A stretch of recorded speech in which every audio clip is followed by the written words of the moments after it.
Hi friends, welcome to 5 Minutes Tech YouTube channel. Here is Samsung Galaxy A14 5G smartphone. In this video, you will learn how to turn off touch vibration in your phone Samsung Galaxy A14 5G.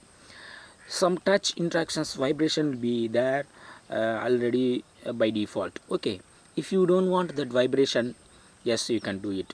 Here, if I press home button, there will be some vibration. Yes, I experience vibration. You will also experience vibration. Okay, by default this setup will come up. And if you don't want this vibration, yes, you can turn off. Just go to the settings of your phone here and then go to sounds and vibration. Then here select system vibration and here turn off touch interactions option.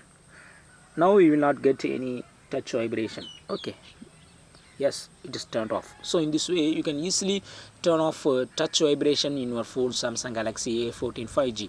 That's all friends, thanks for watching, bye.